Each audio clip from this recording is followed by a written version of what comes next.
Today's recipe is beefy ravioli. It is absolutely one of my most favorite dishes. When I grew up as a little girl, this was actually my dad's recipe. And every time he would have this, even as a young girl when I had moved out of the house, if he said that he was having this for supper, I showed up that day. I just happened to show up that day for supper. It is that good. It's a one-pot dish. It's so easy to throw together, simple ingredients. You're going to love this one. So that's going to be our focus recipe for today. I am also making, I'll call this twisty garlic kind of sticks. It's actually made out of my sweet sandwich sourdough loaf. I do have a video for that if you want to check it out. Basically, instead of putting it in the loaf pans, I'm actually just taking this, cutting it into strips, and just kind of giving it a little bit of a twist, putting it on the pan, and then you can put like a little garlic powder, a little butter when you go to bake these, and these only bake for about 10 to 15 minutes. I will put a recipe card for these down, and then I will actually save how to do that for another YouTube video sometime, because today's focus is the beefy ravioli. So we are going to get started on that, and thank you for tuning in. Grab your aprons and let's go.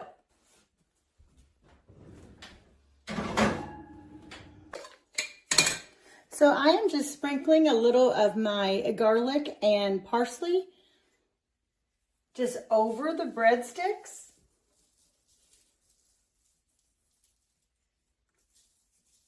And you go ahead and just let that bake on there. And then when those come out of the oven, if you do look at that recipe for that bread and go ahead and make them into the breadsticks, just go ahead and put the garlic powder on those like that. And then when they come out of the oven, that's when I will brush some melted butter all over the tops of them. And the garlic will go ahead and be cooked in with these. You don't want to put the garlic on when it comes out of the oven, because then it will be too stout for the taste on that. So you definitely want to cook it in with it, and then just add the melted butter once it comes out. And remember, this only takes about 15 minutes, so you want to watch it closely. The bread takes 25 minutes, but any type of rolls, buns, cinnamon rolls, whatever you go to shape this bread into, it's so versatile. You can make so much with that sandwich loaf. But remember, any of the rolls or anything like that, it only takes about 15 to 20 minutes instead of the 25, okay?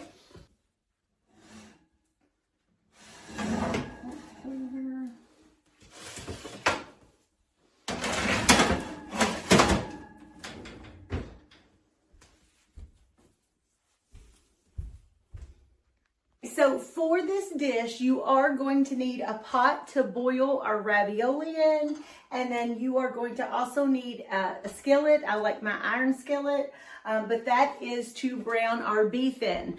Now, even though I get the frozen ravioli you can get that from any grocery, but I get 2 bags of that for this dish. And even though it already has the beef in that, there is nothing better than adding your own beef to that. That's what makes this dish, okay? So you're not going to want to skip this step saying, oh, well, it's already got beef in the ravioli. No, it won't be as good, okay? I promise it won't be as good. So let's do it like this. So let's just get this on a browning.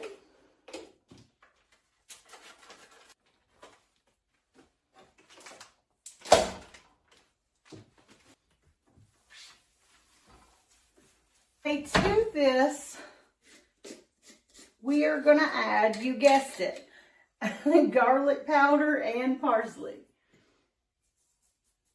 I like that on everything. That's our house seasoning. I go ahead whenever I get the containers of parsley and the container of garlic, I dump them both in there and give them a shake. I never use one without the other. So just going to brown that up. And then I want to show you the ravioli. I get it from my local grocery, but it will come in a bag like this. And I get 2 bags, okay? And as you can see, it says beef in there. It does have the beef. And you can also get the ones that have the cheese, but my family seems to prefer the one with the beef better. So for this, I ignore the instructions. I know that is terrible to say. You know, most people's going to say, follow the instructions on the bag carefully. No, not for this. It will tell you to have a big pot of water and then drop these in and boil them for like 2 to 3 minutes or something like that. It's never enough for us. And it will tell you to actually have the water on a boiling before you put these in. I don't do that either. I just go ahead and put both of these in the pot, fill it up with water, and I boil that for 5 to 7 minutes until it, now if you see it starting to pop open just a little bit, go ahead and turn off the heat. But that's how we roll around here.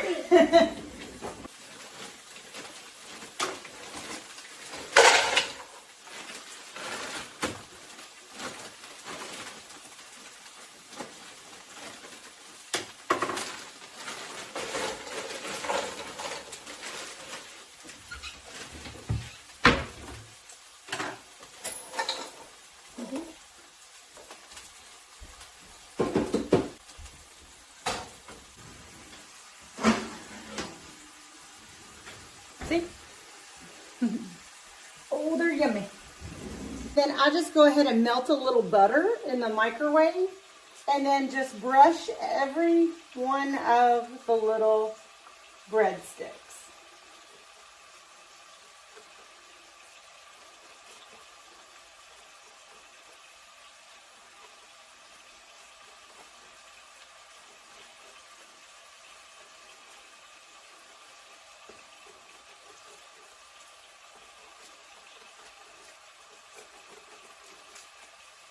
And then there they are.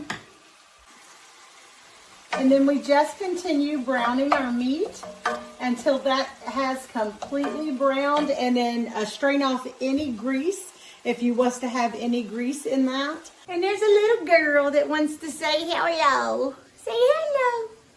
Hello. Are you on video? Are you on video? Oh.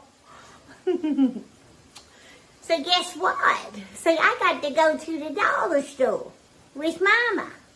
See, Mommy ran to the dollar store and I got the dog. Yeah. She don't get to go all the time. We've got other very jealous little other doggy, but Bailey hates going to town. And so if we go to try to put her in the car to go to town or anything in the truck, you actually have to physically lift the Siberian Husky up and put her body into the car or the truck, and she is panting the entire time like somebody is trying to kill her. She cannot stand car rides. But this one here, see, I do. I like going to the dollar store. Yeah, I go to the dollar store. She's a mama girl. She's a mama girl. Then after about 10 minutes, I like to go ahead and try to find some kind of pretty bowl that you can put these in. And I just think it makes it look so pretty. And you just kind of put these in here.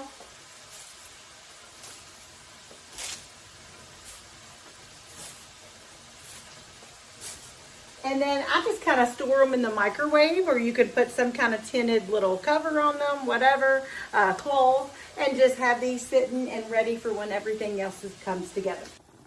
And then once you see it coming to a boil like this, then you just count down about 5 minutes, and then you will need a strainer to strain your pasta.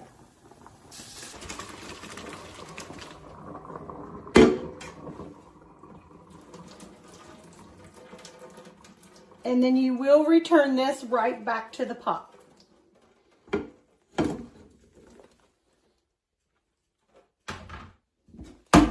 And bring this back to the stove. And then I have set this on a burner that's not on at the moment. Don't set it back onto the hot burner until just a moment. So you can either strain your pasta, or mine was lean and I don't really have to strain this one. So I'll just take kind of like a slotted spoon and sprinkle in your beef into your pasta. I use the whole entire pack in this dish.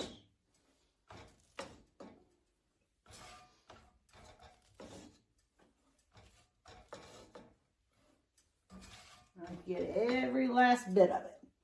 So, now you can make your own pasta sauce, or you can cheat and do the simple way. And since we're about simple tonight, that's what I'm doing. I use a pasta sauce. My favorite is the Prego with the meat sauce. You guessed it. We've got ravioli with beef.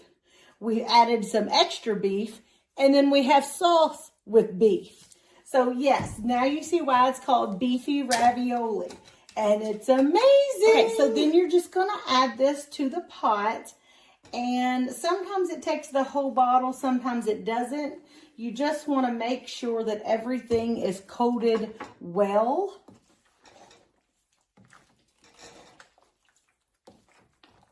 And you want to be careful when you're scooting this around. Just kind of be gentle with it, because that ravioli, you don't want to squish it all up. We want to let it keep its pretty little shape, you know. So just kind of be easy going around with that. And then just make sure everything is coated well. And then if there's a tad bit left in this bottle, I do one of two things. Like the breadsticks tonight, they can, you can heat this up in a microwave, like in a little bowl, and let them dip that into this. Or I'll save that little bit of extra and like make up some fried crispy chicken breasts. Put a little bit of this on there with a little Parmesan cheese. Voila, Parmesan chicken. So there's always something you can do with that. So now we're going to put this back onto the hot burner and just put that on simmer just for a couple of minutes, just to make sure everything is heated completely through.